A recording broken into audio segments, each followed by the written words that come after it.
Ooh, yeah, life goes on long after the thrill of living is gone. Those are the words of John Krieger Melonhead, John J. Mellencamp, Johnny Cougar, John Cougar Mellencamp. Pick a name and stick with it, buddy. Never liked his music. Sorry if you did. I just wasn't a fan of that kind of stuff. But those lyrics, life goes on after the thrill of living is gone. That's why we ride electric scooters, to keep life thrilling.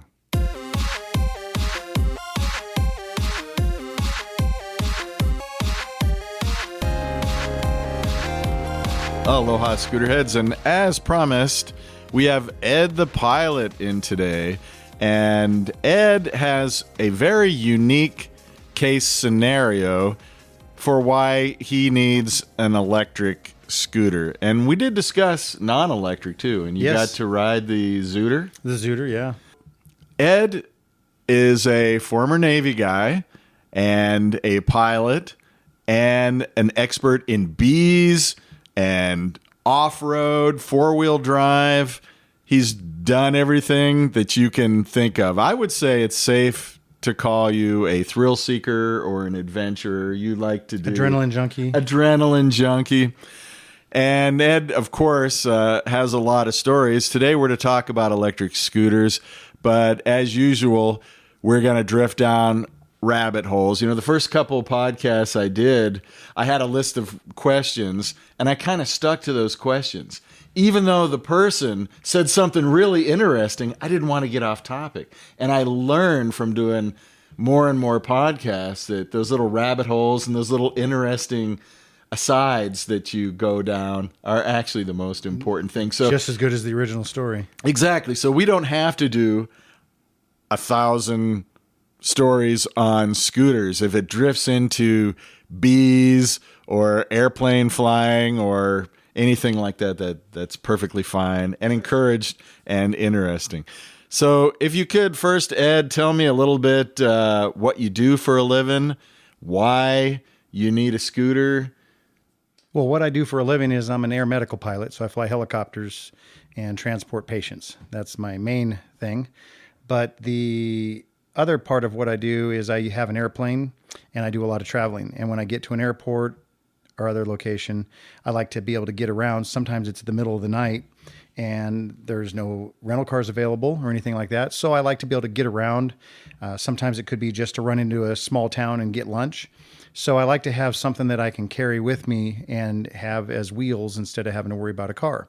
And the electric scooter is the lightest and most easy to port on an airplane and stuff like that, take onto an airline, and I can get it to where I'm going. Because a lot of stuff I do is ferry flying, so I pick up an airplane that somebody has purchased, and I transport it back to wherever they want. And as I'm traveling across the country, sometimes this is where I'm going to need that scooter. So you have to fly multiple types of aircraft, and you have to be familiar with those types of aircraft. Yep. Is it like a car where you can jump into a different car that you're not used to? Me, I know when I get into even my own cars, and I have multiple motorcycles, I have to remember the turn signals are different. The brakes have a different grab. I imagine, isn't that just magnified on an airplane? Most general aviation airplanes are similar in design.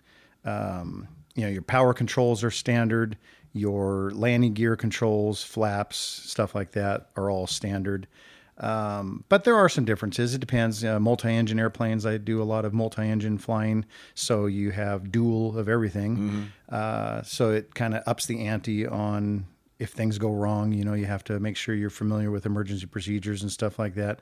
But in a general sense, small general aviation airplanes are typically easy to fly. And if you're familiar with the concepts and the procedures, you should be all right. I would think, just guessing from a layman, of course, I did used to be an air traffic controller, but I've never flown airplanes or anything, that once you're in the air, it's fairly routine, but I would be concerned about taxiing, takeoffs, and landings, that's where the difference is in braking and... Yeah, some airplanes have a little bit of, you push the pedals left and right, and the nose wheel steering is attached to the pedals to about 3 degrees or so. But there are other airplanes that have no linkage. Sometimes it's just a free castering wheel, and the braking is what steers the airplane. So you have to left brake, right brake to turn the airplane, and the wheel just casters like a shopping cart. Wow. And it just turns the airplane in that direction. And then when you're stopping, you have to make sure that you do even braking on both pedals to make sure the airplane doesn't go zigzagging down the runway. Wow. An interesting thing about air traffic controllers and pilots. If a pilot makes a mistake, the pilot dies. Right. If the air traffic controller makes a mistake, the pilot dies. Yeah, exactly. I don't know if it helped me in podcasting, but I always remember that even if it is a very bad emergency, you still have to monitor your tone of voice and speak normal, because the pilot is trying to remain calm, and you don't want to say anything that is going to make that pilot even more nervous. A calm controller helps calm a pilot. So, November Golf 6079er Heavy, wind 060 at 70, cleared for touch and go. And by the way, sir, you're on fire contact emergency services button 9. See? Smooth on the surface, but paddling like hell underneath. So, speaking of emergencies and airplanes, I believe I may know the answer to this, but maybe not. You showed me some pictures you shared with me. You texted to me on my phone that were just amazing. And I hope you don't mind. I shared them to a couple buddies of mine because they were incredible. Sure. So what I'm going to ask you is, what is the craziest thing that's happened to you in an airplane? And was that it? Well, if it's not, then I'm worried. I've had a few emergencies. I had a twin-engine airplane that somebody had rerouted the fuel system through the valves, and it did not allow me to get to the auxiliary fuel. So I was always flying on the main tanks, and I didn't know this until I was through the flight quite a ways. And one of the engines ended up running out of fuel from fuel starvation, but it had plenty of fuel in the airplane. It was just unobtainable because they rerouted the fuel valves, and I had to land emergency with one engine, and that was kind of hairy. But the most recent one was this past summer. Actually, I think it was a year ago today, on the 29th of it was yesterday. A year ago yesterday, 29th of July, I was ferrying a Lancer 4P, which is a very high performance, and it's a real squirrely airplane. It's very fast. And I was taking it up to Oregon for a customer, and I got about 10,000 feet north of Vegas, and the panel started smoking. So I had a panel fire, and then a few seconds after that, the engine quit, and I had to land it on the freeway west of Creech Air Force Base.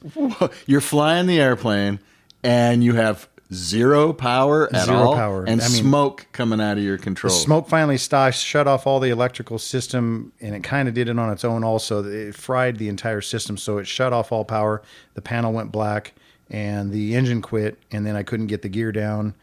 And I tried the hydraulic system even, and it didn't bring the gear down. So I had to land gear up on the freeway in front of some cars. And about 3 or 4 minutes after landing, the entire airplane caught on fire after I got out. And that's how you got those awesome pictures. Yeah. And what a great story. That's incredible. So I know if there's certain aircraft, you can open the floorboard and there's a crank that you can manually crank the landing gear, but you've got no option to do that. You can't even let go of the steering, right? No, you can do it. You can walk around. I mean, you can get stuff done on the airplane. There's a hydraulic pump jack basically in between the seats, and you can pump that down like a hydraulic jack. But for some reason, it didn't release. I don't know what happened, but it wouldn't release the gear. I tried pumping it down. It felt just like a dead jack handle, so I couldn't get the gear down. Yeah. So, and I had no power, no radio. I had nothing. So I was pretty much on my own at that point. I did have a Bluetooth headset, so I was able to get a phone call out to the guy that I was ferrying it for and told him what was going on. And then I hung up and flew the airplane down to the ground. And he contacted emergency. And of course, the people, when I landed on the freeway, everybody was calling 911. Well, yeah. Then when the airplane caught on fire, everybody in the world was calling 911. So wow. Yeah, I had pretty much everybody there. The fire department, the sheriff's department, the highway patrol, FBI, FAA, park rangers, and a park ranger with a dog, and the BLM all showed up on scene. So I pretty much had every agency I could think of, except for the Secret Service, I think. Wow. And the Boy Scouts. ESP is here for you, so drop an email to our crew. We might not know what to do, but Dagwood's here for you. That's dagwoodstreets@gmail.com.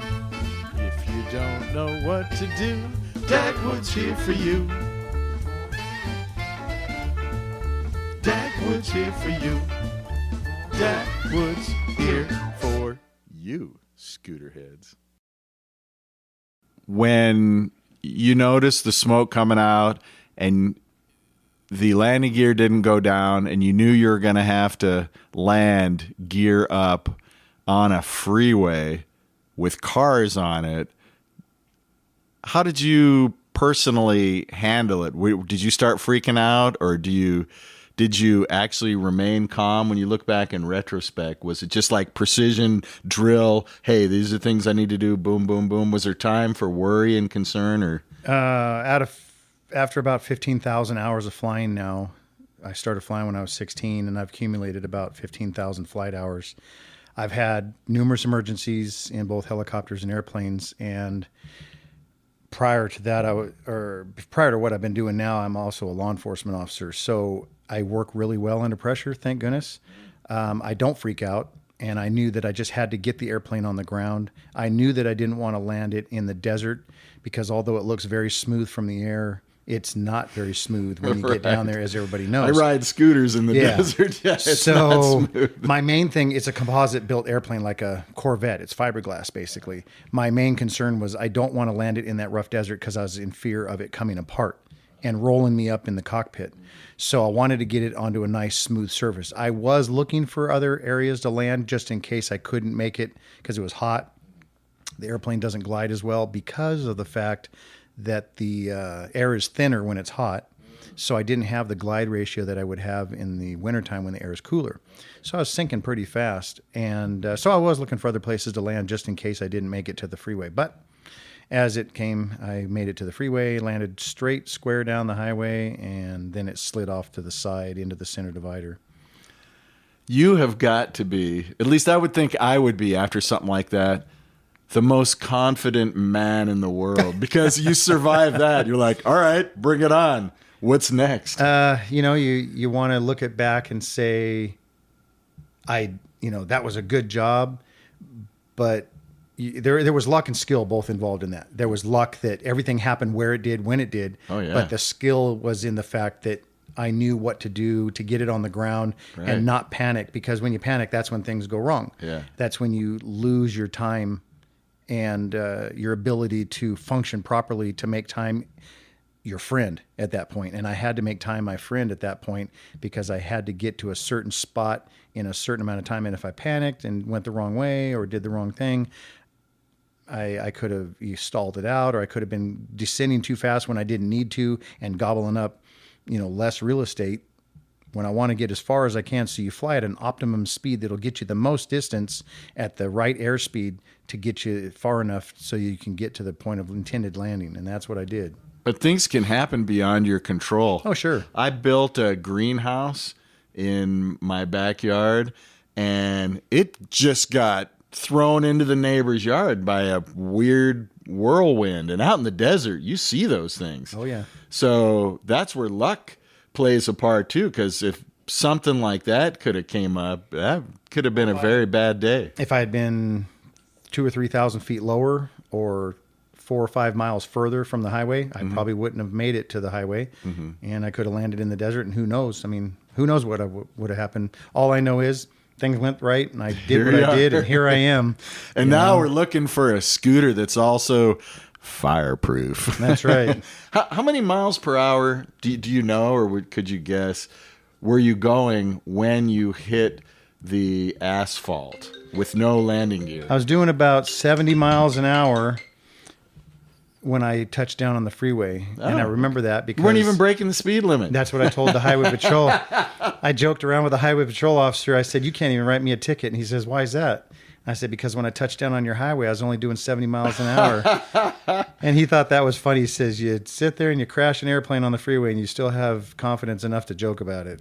Now, are there skid plates on the bottom of the aircraft? No. So was it when you landed? You must have been looking down and going, "Wow, how long is it going to be?" No, I was actually looking at the car in front of me to make sure I wasn't going to run into him. Wow. And no, I was just looking down the highway, making sure I was lined up, so that I was still flying until I touched down. I was still flying, and even then, I was kind of still hitting the rudders to make sure the airplane went square down the freeway. But when the propeller hit, the propeller was turning. And it hit, and it caused me to go into the center divider. So, okay. That's what caused me to kind of veer off from going straight. It caused me to veer off and go into the center divider, and that's where the wing got tore open by rocks and sticks and stuff like that. And when I opened up the canopy, I saw the gas coming out of the wing. I just threw everything off, and out I jumped. And I just ran up to the freeway, and I'd sat there for a couple minutes, and I was talking to the people that had stopped with me. They were making sure I was okay. And I told them, yeah, I was good. And I said, let me go get my stuff out of the plane. That's when it caught on fire. That's when I got bummed out, because all my gear was in there. My phone, my iPad, all my flying gear, my headset, everything I owned was in there for flying. These ferries, I have to bring a backpack full of batteries and all that kind of stuff in case the radios don't work. I have handheld radios. My handheld radio got messed up. My handheld GPS got messed up. Everything got destroyed. So everything just melted. Melted. When you touched down, though, weren't there sparks flying at your feet? No, it's a fiberglass. Okay. It's pretty much fiberglass. There is a bit metal gear and stuff like that here and there, but it wasn't enough to do anything. Oh, I was thinking at 70 miles per hour that asphalt would just chew through fiberglass quickly with that much weight on top of it, so that maybe they'd put some kind of skid plate. No, actually it did really well. And most stuff on an airplane is aluminum anyway, so it won't spark. So most components on an air, you got nuts and bolts and stuff here and there on the landing gear system that are steel, of course, but that's all tucked up inside the landing gear bay, so it really didn't spark down the highway. Okay. Yeah. Wow. So favored pretty well. So you have high demands on a scooter. You survived your crash, so you're never going to crash again. So that's not. Yeah, but if I had my scooter, I about. could have ridden home. See. So. Oh yeah, if you had one with enough range. And that's what we want to look at is range on these scooters. So let's try and place this into context. I'm trying to visualize. I'm in an airplane. I'm in an airplane, and I land. Am I going to get on the scooter to get to air ops? Or is it something you're just going to walk to air ops? Well, a lot of times... You have a backpack with you? How does that work? A lot of times when I go to these airports, there's really no air ops. It's an uncontrolled airport. Where I stop and get gas most of the time, I try to find the cheapest gas. And that's usually at these small, uncontrolled airports. Sometimes there's not anybody there even during the day. It's just a field, an airfield out in the middle of a town somewhere. They could have a little pilot house or something like that you can go in and get a water and a bathroom and stuff like that. But most of the time, it's not a controlled airport. So I just land there, and, the town could be 5-6 miles away. I like to jump on the scooter, grab my backpack, run into town, grab a burger or something like that. Or maybe if I want to be there overnight, I can get to a hotel, and I just have my backpack and stuff, and I run into the hotel and get a room, You just have a little light backpack like the mule I have over there, that kind of thing? No, it's pretty... You have more gear. Yeah, it's iPad more... and GPS. It's a pretty good sized backpack. Okay, so actually weight... tolerance for the scooter comes into play a little bit too. I don't know how much. Do you mind say how much you weigh? 185 pounds. Oh, 185. Okay, you're right in the zone. Yeah. Most of these scooters, or a lot of them, I would say, are about 220, 230. The E-Move Cruiser, one of the things about it, which we'll talk about these different scooters later, is that it holds a massive amount of weight. It's like 330 pounds. I'm good. Yeah. Check that. I'm just doing it from memory, but I think it handles like 330 pounds. So you can put a lot of stuff on it. You can put your suitcases and wheel them around or anything that you want.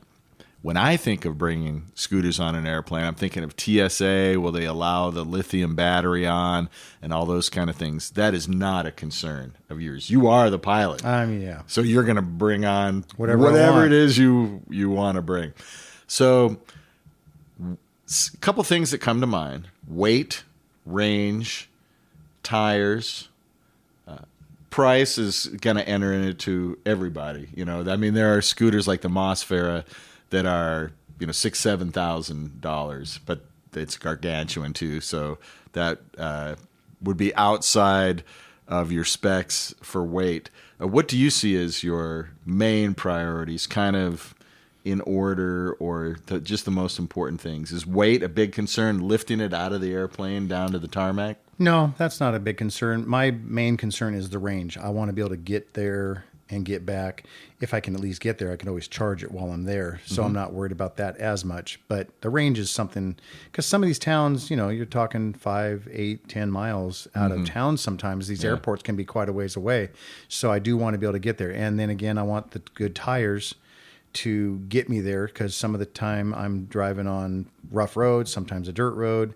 So I don't need off-road knobbies, but I want something that's going to get me there. I don't want a thin, lightweight tire that's going to pop with it when I hit the first little rock. Highway tires. I don't think you want tubes in your tires. I think you want at least 10-inch tires that are pneumatic. Yes. And a benefit or a bonus would be if they have goop in them. There's only a few scooters I can think of, Segway 9bot Max, and one that's on our list. I think it's the Anyhill UM2, but I'm not sure. But some of them, very few of them, come with this. They call it self-healing, so that if you go over a nail, for example, you'll keep going. Yeah, that's a good thing. It'll retain. And better than I do. You're more of a mechanic than I'll ever be. But tube tires, they can get punctures by going over nothing. The tube itself can get pinched in between the rim, and you can just have a completely self-generated. So I think tubeless pneumatic tires, at least 10 inches, is probably tires are a big deal. Good way to go. And then also something that if you do lose power, I want something that doesn't have a lot of drag on the system, so that you can kick and go on your own power if you had to. At least you got wheels, and you can at least kind of scooter along by foot like the Zooter. I know it won't be the same as a Zooter, right? But if you have something that has a heavy drag motor when it's idle and no power being applied to it, that could be a kind of a bummer, because then you're kind of stuck on just walking it next to you. Well, also weight does come into play. If you're going up a hill, a 60-pound scooter like the E-Move Cruiser, that's the heaviest one we have on the list that we narrowed it down to. So there are a lot of scooters that can go 17, 18, 19 miles. That's kind of borderline as low a range as you probably want. But two of those 16, 17-mile scooters do have swappable batteries. And we have on the list the Fluid Freeride Horizon, which you have ridden, which weighs 39 pounds and gets you 27 miles of range. Real range. That's not what the factory says. The factory says something else. I don't know. Actually, that was the only scooter at the time that the Electric Scooter Guide reviewed it that exceeded what the factory said. Normally, if the factory says you can get 20 miles, for example, you're probably going to get around 14 or 15. Yeah. But what the factory said for the Fluid Freeride Horizon, I think was 24, and actually got 27. They tested real world.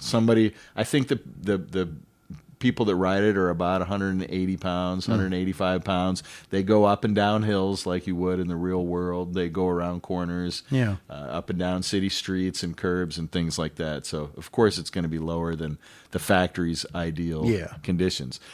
But Fluid Freeride Horizon, that is 27 miles. But it has a front tire that has a tube in it, unfortunately. And mine has popped once. So, and is that where the motor is? Motor's in the rear, and it's a solid tire. So can you change the tires on these? I believe you can. So if you wanted to put a solid on it, I believe you could, but or a tubeless. But there are, tubeless would be the way to go because solid tires are generally made of nylon. They don't do well. Well, you're not coming across wet leaves. Well, I don't know. You might be delivering airplanes up to the Pacific Northwest.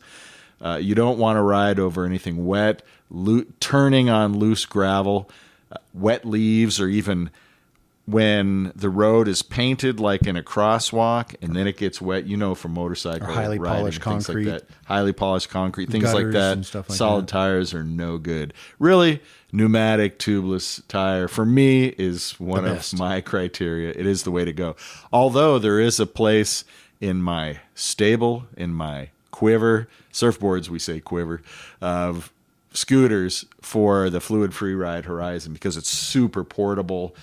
The weight is not terrible. It's 40 pounds. It folds up smaller than any other scooter that I know of, and I can throw it in a trunk of a car real quick. And when buddies come over that aren't used to like something like the Wolf Warrior, which you jumped on it and you took off, but it intimidates a lot of people. I love that thing. There are a lot of Wolf Warriors that are returned that people buy them and then they get it home and then I don't think. If that thing was more portable, I'd definitely use that as a plain scooter. Oh yeah. Great. That'd be good to go. I mean, you're going to get, 50, 60 miles of range out of that.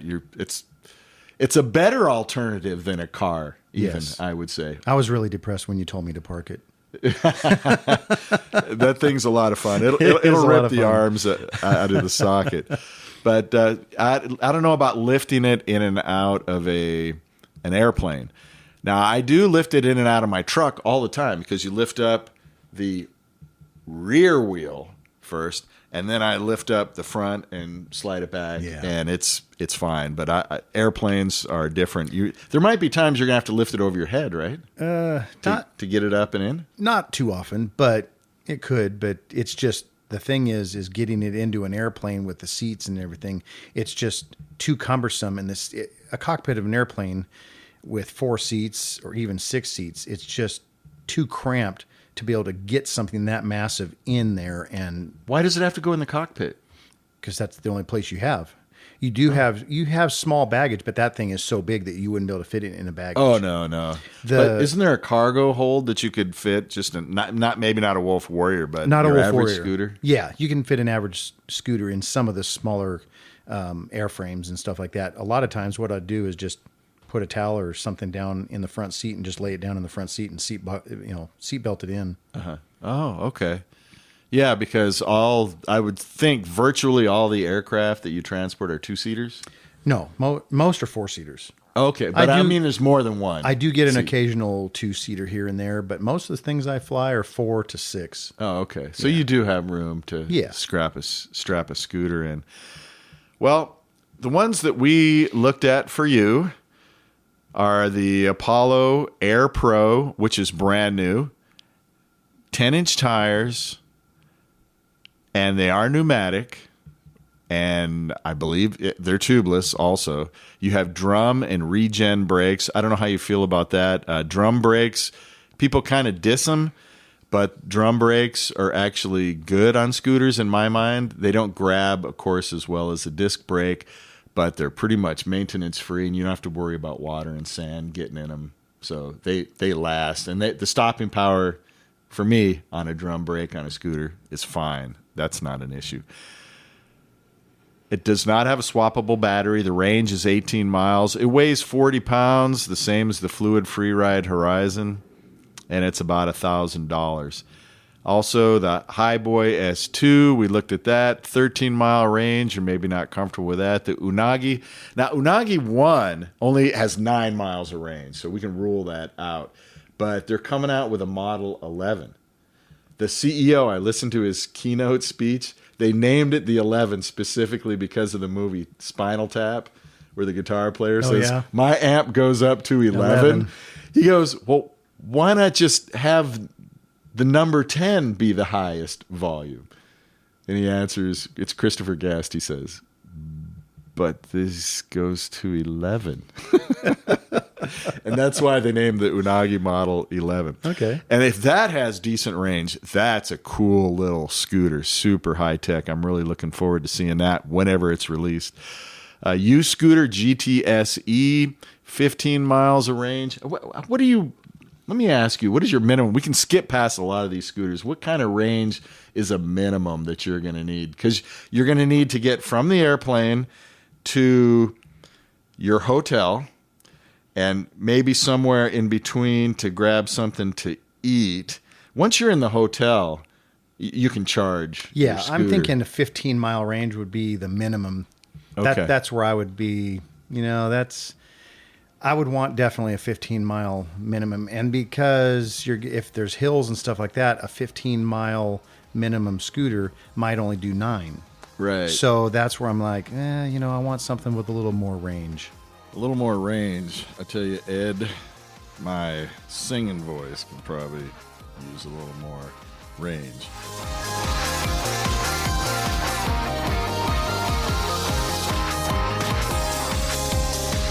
How about that guy, Ed, huh? Ed the pilot. Man, that was fascinating. Cool as a cucumber. Talk about crash landing an airplane on the freeway. And for him, just another day. He also happens to be a scooterhead. He needs a scooter, but we didn't get to finish out the conversation, so we're just going to have a part 2. And that is going to be a ton of fun. Stick around for that. Listen for more stories from Ed the pilot, and I'm telling you, he's got a million of them. He can do a little bit of everything. 4-wheel drive, RVing, bees, scooters, motorcycles. He's got an electric motorcycle. He's got a Zero. I'd like to talk about that too. So much. I hope we can get him back. I know we're going to get him back. I'll tell you that because I already asked him and he agreed to come back. So, at the close of the episode, let me just please remind all Scooterheads to support the community, your community, other Scooterheads. There are folks out there who have YouTube channels like Yogi Steve with the Electric Scooter Academy, Jimmy Chang, Alien Rides, Ginger on Wheels, Timothy West at Tim's Electric channel on YouTube, and many more. A lot of these folks, if you go to their websites or you go to the YouTube channel, there's a link where you can buy stuff from Amazon, and it doesn't cost you a penny more, but it helps these guys to keep going and providing interesting, fun, informative material. Oh, the Electric Scooter Guide. How could I forget them? Don't forget the Electric Scooter Guide. These guys tested this year like 100 scooters. No single person can do that unless you're a billionaire or something. You just got scooters. You got a whole garage full of scooters. You can't do that, but these guys do it, and they give you the information. So support the Electric Scooter Guide, along with everyone else that I mentioned. Until next time, keep the shiny side up and the dirty side down. Stick around for the next episode. You're gonna love it, I promise. Wear your safety gear. Aloha.